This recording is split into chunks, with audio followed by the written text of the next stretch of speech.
بسم اللہ الرحمن الرحیم۔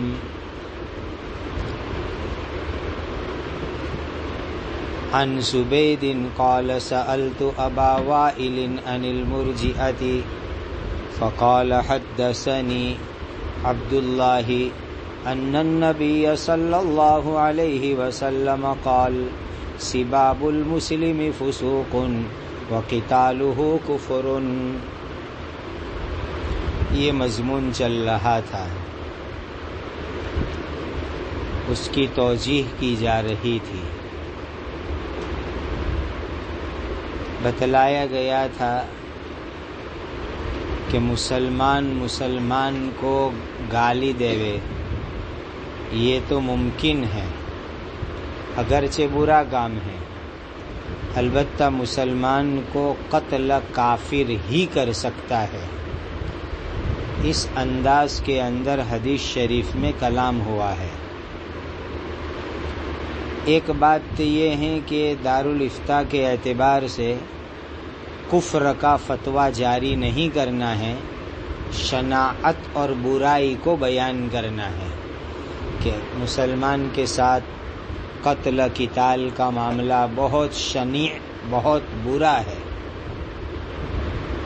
یا یوں تعبیر ہے وَقِتَالُهُ كُفْرٌ کہ مقاتلہ اعمال کفر میں سے ہے، یعنی مسلمان کا آپس میں لڑنا، مسلمان کو مار ڈالنا، یہ اعمال کفر میں سے ہے۔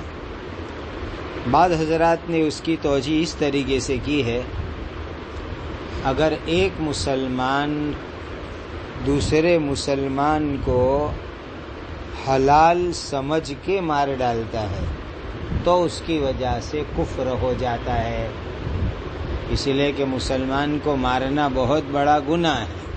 اب اس گناہ کے کام کو حلال اور مباح سمجھ کے کرتا ہے تو اس صورت کے اندر وہ کفر میں مبتلا ہو جاتا ہے۔ ایک توجیہ یہ کی گئی ہے کہ یہ سختی کا انداز ہے، تغلیظ پر محمول ہے کہ مسلمان کو قتل کرنا ایسا سخت برا اور گناہ کا کام ہے، ایسا خطرناک اور گندا کام ہے، گویا وہ کفر کی طرح ہے۔ تغلیظ کا یہی معنی نکلتا ہے کہ مسلمان کو قتل کرنا اتنا سنگین، اتنا خطرناک، اتنا برا کہ وہ کفر کے انداز کا کام ہے۔ بعض حضرات یہ کہتے ہیں نقص کو معدوم کے درجے میں سمجھا گیا ہے، یعنی ایک چیز ناقص ہوتی ہے تو ناقص کو کل عدم کے درجے میں سمجھ لیا جائے۔ جیسے کوئی آپ کی دعوت کرے کہ بھائی حافظ صاحب چھٹیوں میں گھر آئے ہیں، میں سعادت سمجھ کر ان کی دعوت کروں، پھر انہوں نے دعوت میں آپ کے سامنے قلیل طعام پیش کیا، وہ یہ سمجھے کہ یہ تو زاہدنی دنیا لوگ ہیں، لہذا معمولی سا کھاتے ہوں گے، تو انہوں نے قلیل طعام پیش کیا۔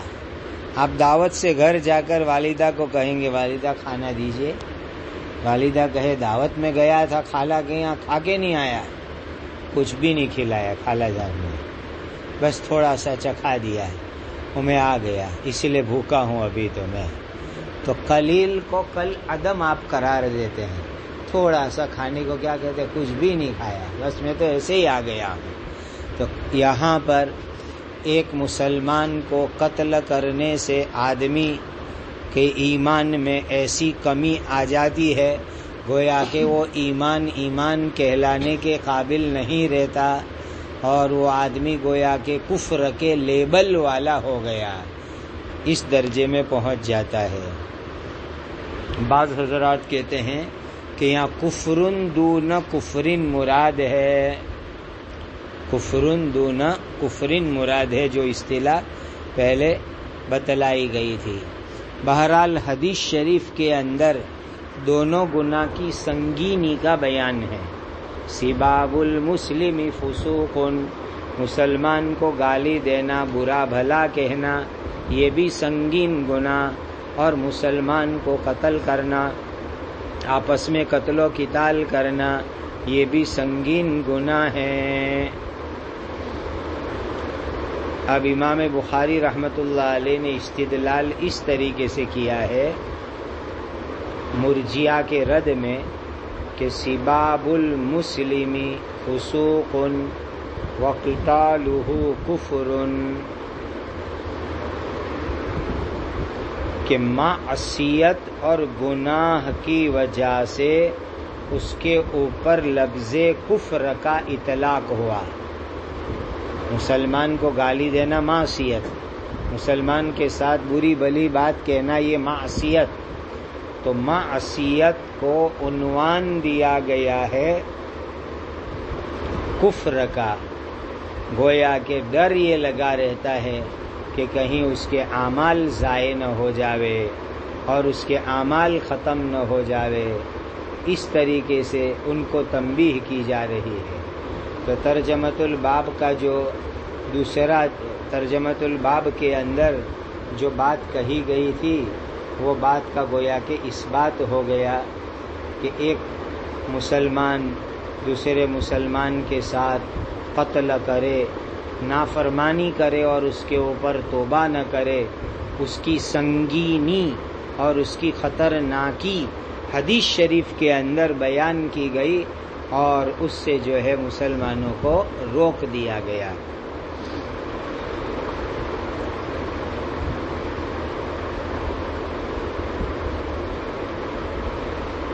اب یہاں ایک اشکال بھی بعض لوگوں نے کھڑا کیا ہے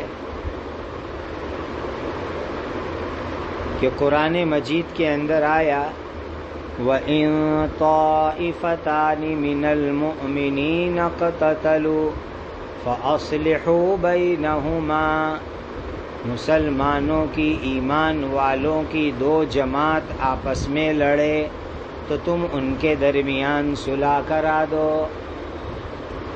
اب دو مسلمان پارٹیاں جماعت آپس میں لڑے، قرآن نے فرمایا صلح کراؤ۔ دیکھو آپس میں لڑنے کے باوجود اس کے اوپر قرآن نے مومنین کا لفظ استعمال کیا کہ دونوں لڑ رہے ہیں، پھر بھی قرآن کیا کہہ رہا ہے؟ دونوں مومن ہے۔ اور حدیث شریف یہ کہہ رہی ہے کہ وَقِتَالُهُ کُفْرٌ، قتال تو آدمی کو کفر تک پہنچا دینے والی چیز ہے۔ تو آیت اور حدیث میں بظاہر کچھ تعارض جیسا معلوم ہو رہا ہے کہ آیت کہہ رہی کہ دو مومن جماعتیں لڑے تو بھی قرآن ان کو مومن کہہ رہے، وَإِن طَائِفَتَانِ مِنَ الْمُؤْمِنِينَ اقْتَتَلُوا، یعنی آپس میں قتال کے باوجود قرآن ان کو کافر نہیں کہہ رہا ہے، قرآن ان کو مومن کہہ رہا ہے۔ اور حدیث شریف تو کہہ رہی ہے وَقِتَالُهُ كُفْرٌ، مومن کے ساتھ قتال، جنگ، لڑائی، مارا ماری، قتل، یہ کفر ہے۔ اشکال سمجھ میں آیا؟ تو حدیث شریف کی تعبیر اور قرآن کی تعبیر دونوں میں بظاہر تضاد معلوم ہو رہا ہے۔ حل نمبر 1، حدیث شریف میں شدت کا بیان ہے کہ مسلمان کو قتل کرنا، مسلمان سے لڑنا اتنا سخت برا عمل ہے کہ اس کے اوپر جو ہے کفر کی تعبیر ہے، اصل ہے شدت کا بیان۔ دوسرا جواب تحذیر ہے، تحذیر، تحذیر کے معنی ڈرانا، کہ مسلمانوں کے ساتھ لڑنے سے ڈرو اور بچو، کہیں تمہارے اوپر کفر کا اطلاق نہ ہو جائے۔ اس لیے کہ ایک مومن دوسرے مومن سے لڑے گا، ایک مومن دوسرے مومن کو مارے گا، تو کہیں آگے بڑھتے بڑھتے یہ تم کو کفر کی حد میں داخل نہ کرا دے۔ تحذیر کا بیان ہے، ڈرانے کا بیان ہے۔ نمبر 3، وَقِتَالُهُ كُفْرٌ ای مشابہ بالکفر، مسلمان کو قتل کرنا یہ کفر کے مشابہ کام ہے۔ نمبر 4، قتال والے گناہ کو اگر کسی نے ہلکا سمجھا تو وہ کفر کا باعث بنے گا۔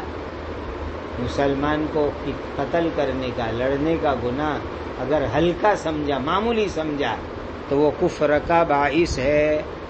نمبر 5 کفر سے کفران نعمت مراد ہے کہ تیرے پاس ایمان جیسی نعمت ہونے کے باوجود تو کفران نعمت کر رہا ہے اور مسلمان کے ساتھ لڑ رہا ہے.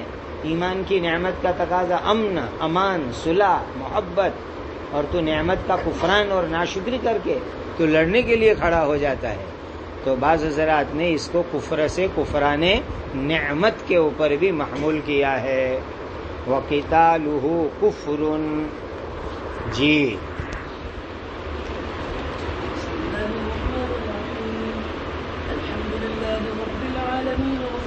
والسلام على أشرف الأنبياء والمرسلين أما بعد.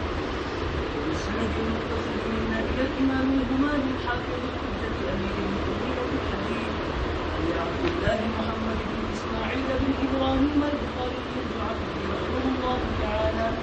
اللهم انفعنا بعلومه وعلومه وعلومه آمين يا رب العالمين. أنه قال حدثنا قتيبة بن سعيد قال حدثنا إسماعيل بن جعفر عن أنس رضي الله عنه قال أخبرني عبادة بن الصامت رضي الله تعالى عنه وعنهم صلى الله عليه وسلم بليلة القدر فتلاحى رجلان من المسلمين فقال إني خرجت برجل ليلة القدر وإنه تلاحى فلان فرجع وعسى أن يكون خيرا لكم إن تمسوها بالسبع والتسع والخمس.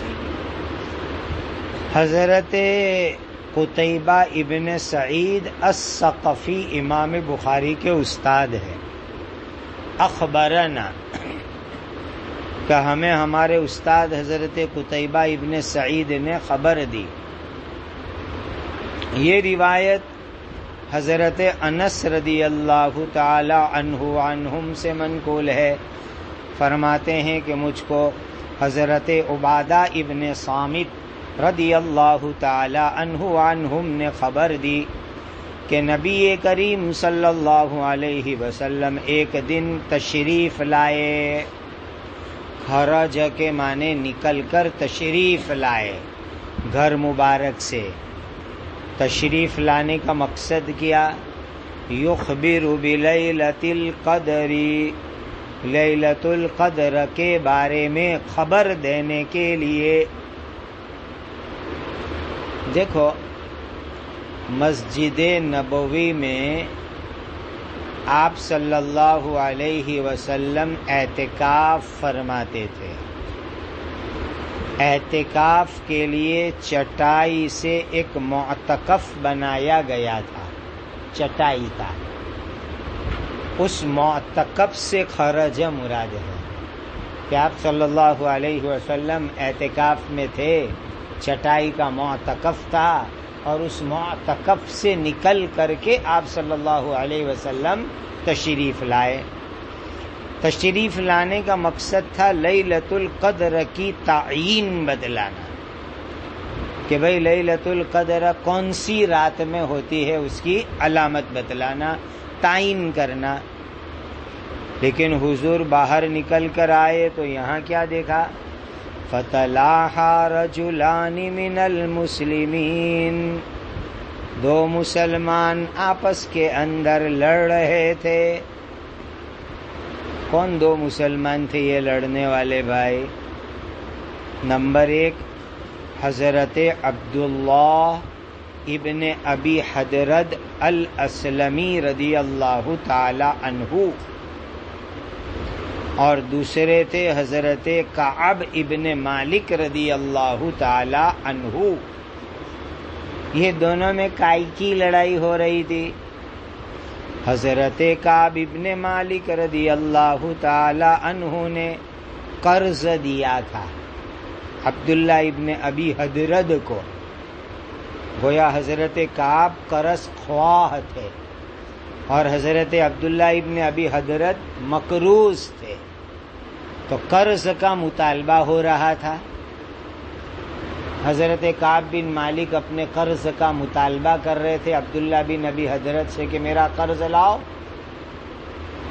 نبی کریم صلی اللہ علیہ وسلم نے دیکھا کہ یہ دونوں کے درمیان تو جنگ ہو رہی ہے، یعنی ذرا گرم گفتگو ہو رہی ہے. جنگ کا مطلب مارا ماری دینی نہیں، بلکہ گرم تیز گفتگو ہو رہی ہے. حضرت عبداللہ بن ابی حضرت کہہ رہے تھے کہ بھائی میں تنگ حال ہوں، میرے پاس پیسے نہیں ہیں، کہاں سے میں ابھی قرض چکاؤں، مجھے مہلت دو. اور حضرت کعب کہہ رہے تھے کہ نہیں، لاؤ میرا قرض، بہت دن ہو گئے، قرض لاؤ.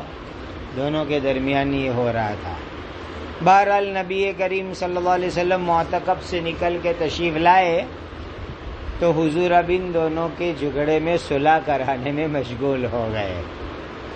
نبی کریم صلی اللہ علیہ وسلم نے صلح یہ کرائی کہ کعب، یہ عبداللہ بن ابی حضرت بیچارے تنگ حال ہے تو آدھا قرضہ معاف کر دو.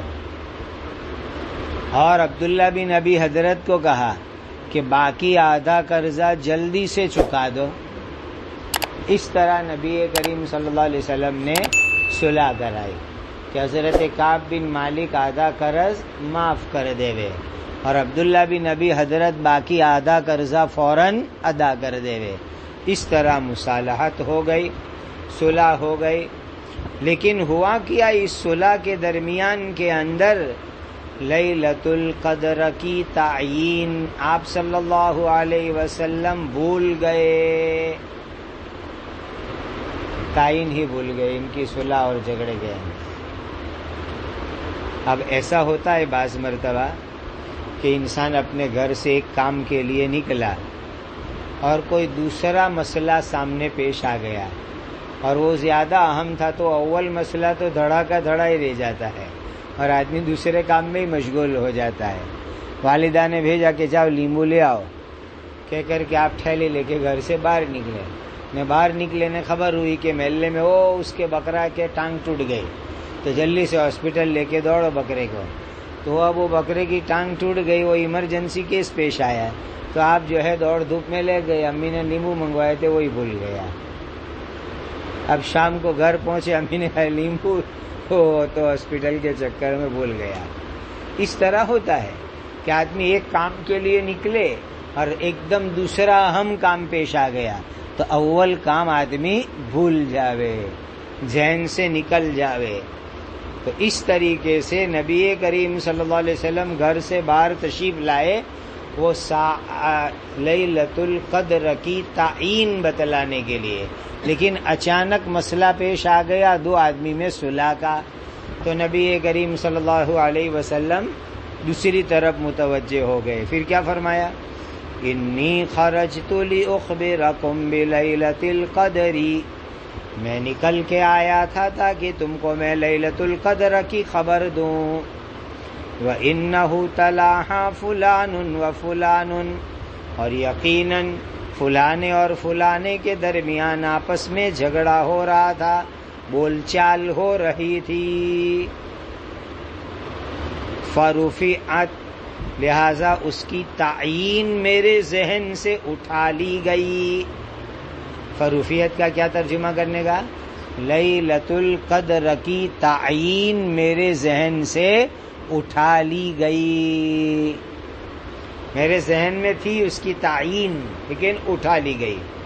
دوسرا ترجمہ رفع علمها، یعنی اس کا علم ہی میرے ذہن سے ذہول ہو گیا. میں جو اس کی معلومات رکھتا تھا تو معلومات میرے ذہن سے ذہول ہو گئی، مٹ گئی، ختم ہو گئی اس کی معلومات. دیکھیے یہاں ایک بات یاد رکھو، فرفعت کا مطلب یہ دو چیز ہوتی ہے.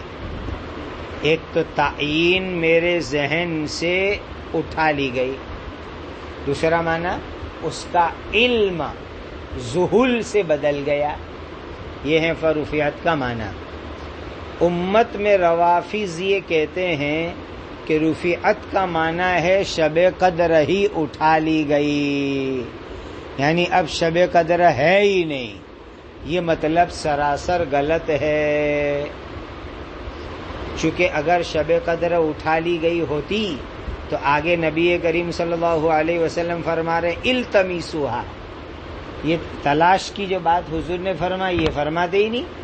یہ التمسوها کی بات بہت بڑی دلیل ہے کہ فرفعت سے تعین یا علم کا اٹھا لینا مراد ہے، نہ کہ نفس شب قدرہ اٹھا لی گئی۔ فرفعت اس کی تعین جو ہے اٹھا لی گئی۔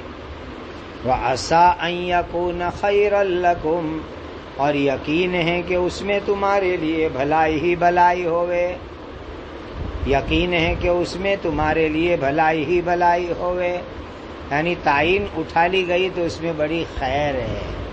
کیا خیر ہے؟ نمبر 1، تاکہ لوگ اس کو تلاش کرنے کی محنت کرے، اور محنت کے اندر زیادہ جد و جہد کرے، اور زیادہ جد و جہد کے ذریعے زیادہ اجر اور ثواب حاصل کرے۔ جیسے دیکھو ہر جمعہ کو ایک گھڑی دعا کی قبولیت کی ہوتی ہے، لیکن کسی کو معلوم نہیں، چھپا دیا گیا کہ کون سی گھڑی وہ دعا کی قبولیت کی ہے۔ اب مسلمان جمعہ کے دن صبح سے غروب تک محنت میں لگا رہتا ہے کہ کون سی گھڑی دعا کی قبولیت کی ہو، جلدی سے مسجد چلا جائے گا، صلاۃ التسبیح، سورہ کہف، درود کے اہتمام میں لگ جائے گا، بھائی وہ ساعت استجابہ مل جائے۔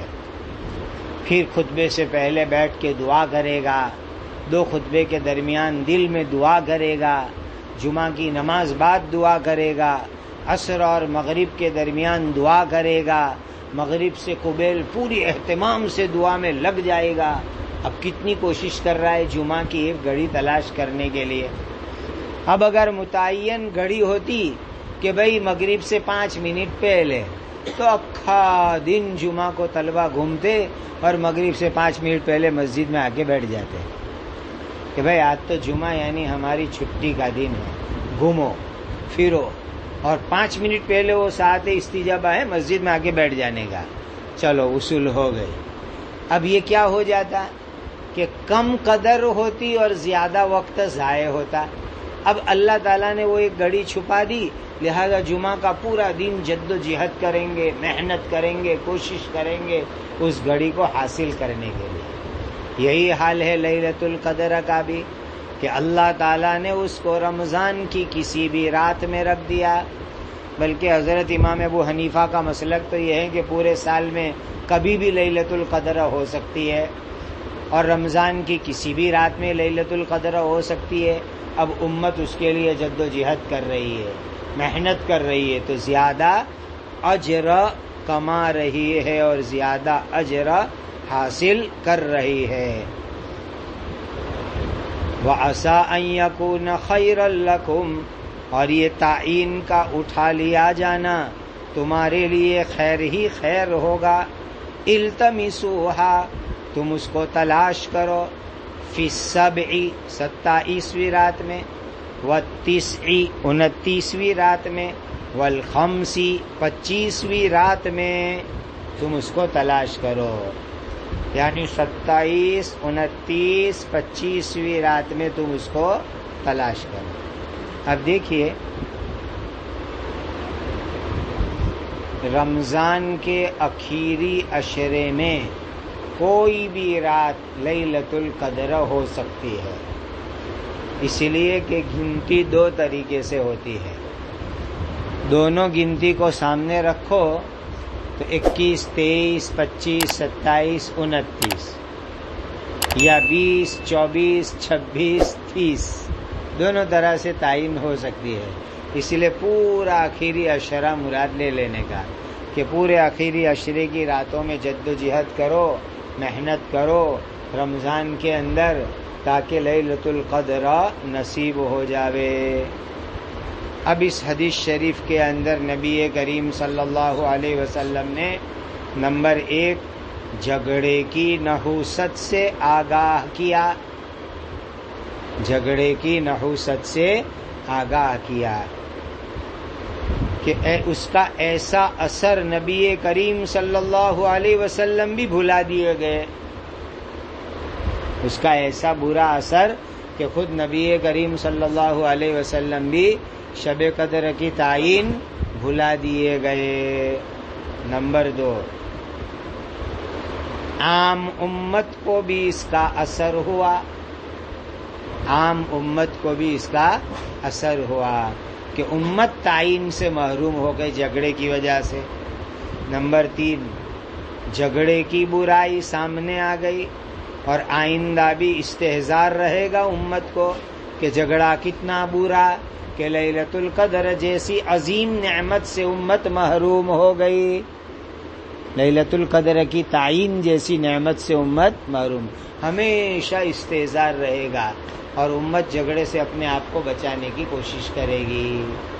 تو یہ تو جھگڑا کی مذمت کو یاد رکھنے کا بہترین فارمولا ہے کہ آدمی ہمیشہ ذہن میں یہ بات مستحضر رکھے، ارے بھائی یہ جھگڑا مت کرو، بھائی جھگڑے مت کرو، اس لیے کہ اسی جھگڑے کی وجہ سے امت لیلۃ القدر کی تعین سے محروم کر دی گئی، ہمیشہ اس کی برائی مستحضر رہے گی اور آدمی اس سے اپنے آپ کو بچانے کی کوشش کرے گا۔ اب آ گیا ترجمۃ الباب کا اس بات روایت کے ذریعے سے ہو گیا۔ بہرحال اس روایت کے اندر آپسی جھگڑوں کی مذمت حدیث شریف کے ذریعے سے ثابت ہو گئی اور گناہ کی شناعت بھی ثابت ہو گئی، گناہ سے بھی بچو اور آپس کے لڑائی جھگڑوں سے بھی اپنے آپ کو بچاؤ۔ جی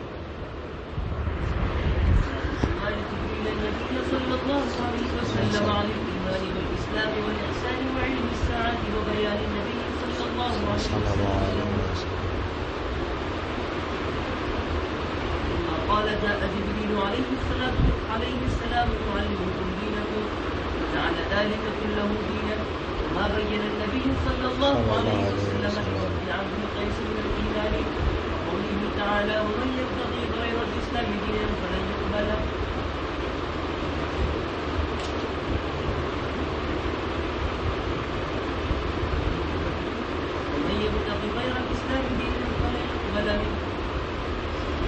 یہ ترجمۃ الباب لائے ہیں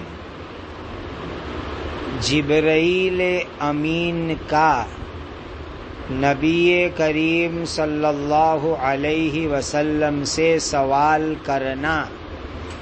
سائل ہو گئے جبرائیل امین، جبرائیل امین کا سوال کرنا حضرت نبی کریم صلی اللہ علیہ وسلم سے ایمان کے بارے میں، اسلام کے بارے میں، احسان کے بارے میں اور قیامت کے واقع ہونے کے بارے میں۔ کن کن چیزوں کا سوال کیا؟ ایمان کے بارے میں، اسلام کے بارے میں، احسان کے بارے میں، اور قیامت کب واقع ہوگی اس کے علم کے بارے میں۔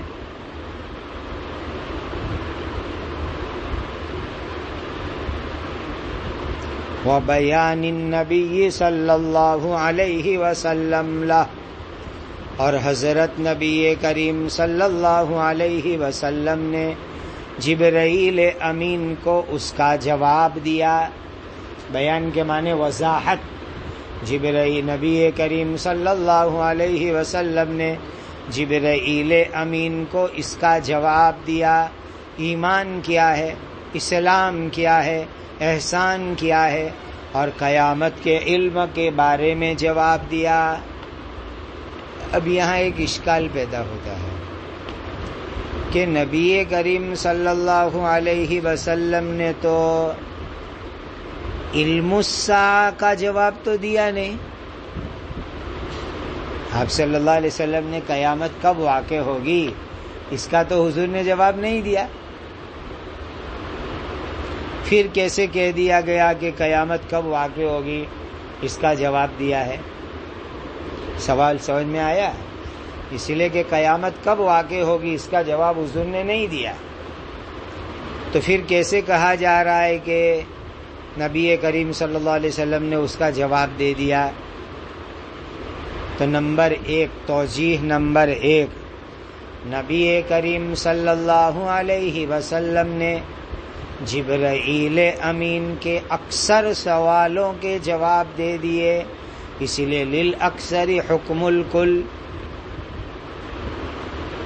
جبرائیل نے جتنے سوال کیے اس میں سے اکثر و بیشتر کے حضور نے جواب دے دیے، لہذا للاکثر حکم الکل کے قاعدے سے یہ ہو گیا کہ حضور نے سارے جواب دے دیے۔ دوسرا جواب سمجھو،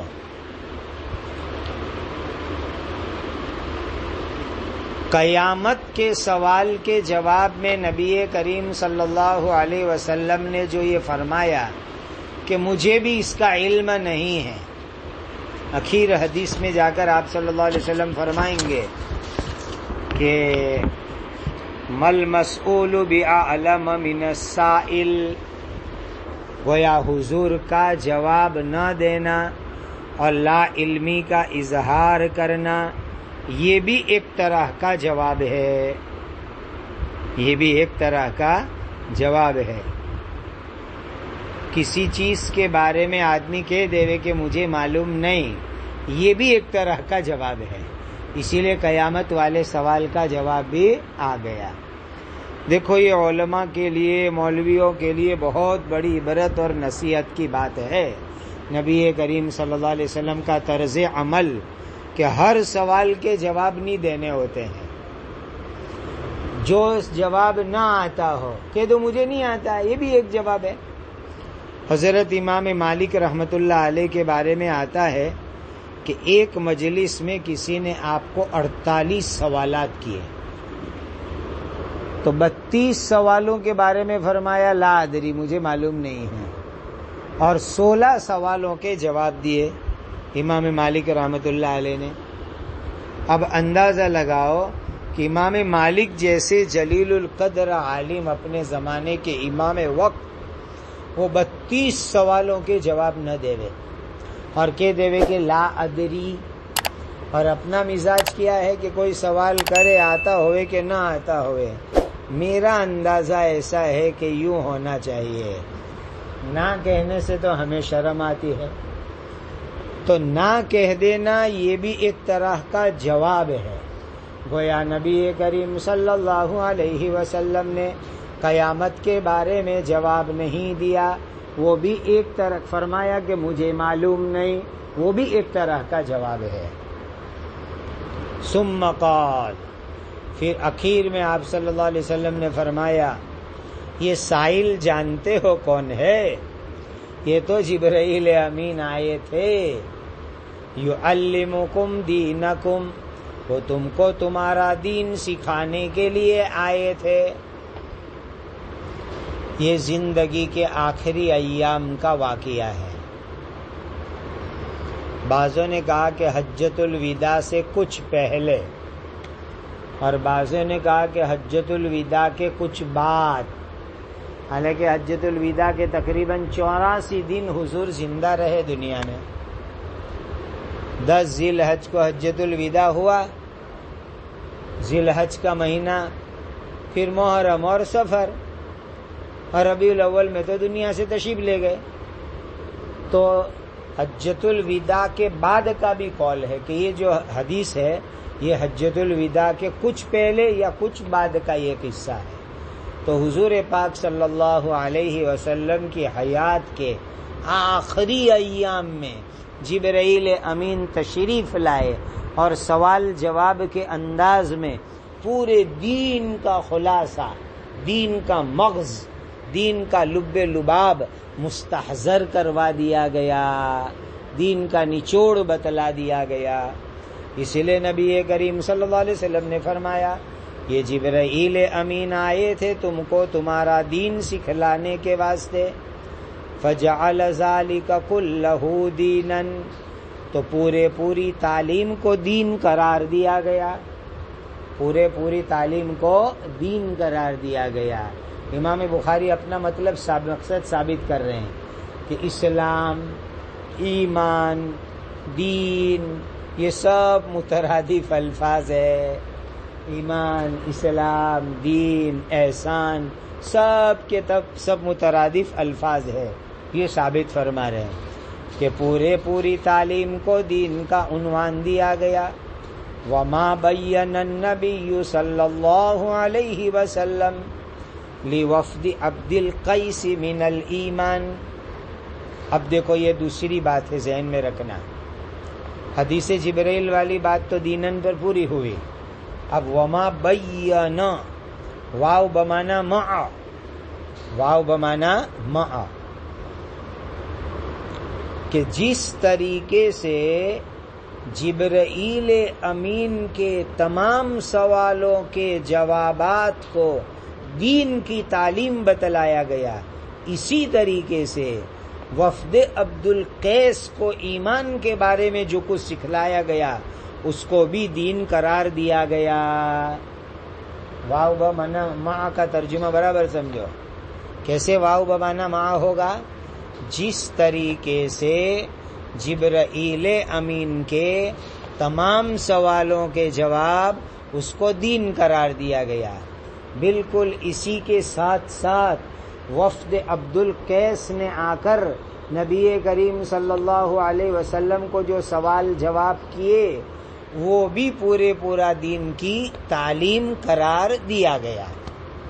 تو تعلیم الدین ہونے کے اعتبار سے، دین کی تعلیم ہونے کے اعتبار سے جبرائیل امین کے سوال اور آپ صلی اللہ علیہ وسلم کے جوابات، وفد عبد القیس کے سوال اور آپ صلی اللہ علیہ وسلم کے جوابات، یہ سب کے سب دین کی تعلیم ہونے کے اعتبار سے ایک چیز ہے، متحد چیز ہے، یکساں چیز ہے.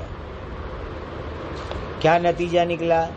ایمان، اسلام، دین سب مترادف ہے، امر واحد، سب کے سب متحد ہے.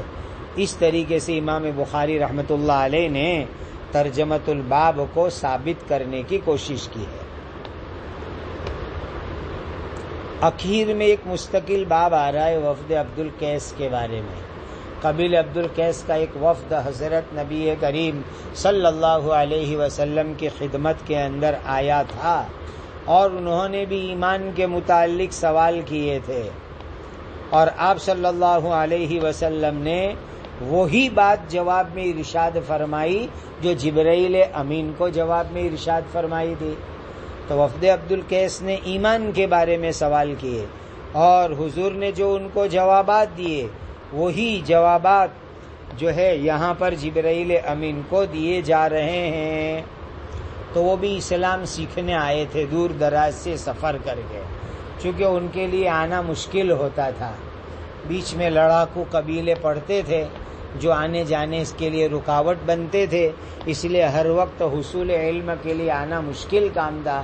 امن و امان ملتا یعنی اشہر حرم میں. تو اشہر حرم میں جب جنگ بندی ہوتی ہے اس وقت پر یہ قبیلے والوں نے وقت سے فائدہ اٹھا کر نبی کریم صلی اللہ علیہ وسلم کی خدمت میں حاضر ہو گئے اور اسلام کے بارے میں انہوں نے سوال جواب کیے. تو وفد عبد القیس نے آ کر اسلام کے متعلق سوال کے حضور نے جواب دیے. ادھر جبرائیل امین نے بھی ایمان اسلام کے بارے میں سوال کیے اور نبی کریم صلی اللہ علیہ وسلم نے اس کے جواب دیے ہیں. تو اس لیے یہاں ترجمۃ الباب میں اس کی طرف اشارہ کیا گیا ہے. وَقَوْلِهِ تَعَالَى وَمَنْ يَبْتَغِ غَيْرَ الْإِسْلَامِ دِينًا فَلَنْ يُقْبَلَ مِنْهُ، اور باری تعالیٰ کا ارشاد کہ جو بھی اسلام کے علاوہ کسی اور مذہب کو پسند کرے گا تو ہرگز اللہ کے یہاں وہ قابل قبول نہیں ہوگا. اسلام کے علاوہ جس نے بھی مذہب کو اختیار کیا وہ ہرگز اللہ کے یہاں قابل قبول نہیں ہوگا. یہ ہے بڑا اہم ترین ترجمۃ الباب. اب جو اس کے اس بات کے لیے امام بخاری رحمۃ اللہ علیہ روایت لائے ہیں، یہ روایت بڑی جامع حدیث کہی جاتی ہے. اس حدیث شریف کے کئی نام ہیں. نمبر 1 ام السنن، ام السنن. نمبر 2 ام الاحادیث. نمبر 3 ام الجوامع. اور حدیث جبرائیل بھی کہتے ہیں. ام السنن، ام الاحادیث، ام الجوامع، حدیث جبرائیل. بعض حضرات نے ایک بہترین تعبیر کی ہے کہ جیسے قرآن شروع ہوتا ہے تو بسم اللہ الرحمن الرحیم اور اس کے بعد سورہ فاتحہ، تو کہا کہ انما الاعمال بالنیات والی حدیث بسم اللہ الرحمن الرحیم کے قائم مقام ہے، اور یہ حدیث سورہ فاتحہ کے قائم مقام ہے. انما الاعمال والی حدیث بسم اللہ الرحمن الرحیم کے قائم مقام، اور یہ حدیث جو ہے سورۃ الفاتحہ کے قائم مقام. اتنی اہمیت بھی اس حدیث شریف کی بعض حضرات نے بیان فرمائی ہے. اب چند اصطلاحی باتیں سمجھ لو، لکھ لو، نوٹ کر لو، سمجھ لو. بڑی اہم چند اصطلاحات ہیں، اور وہ ہیں تدلیس کے متعلق. تدلیس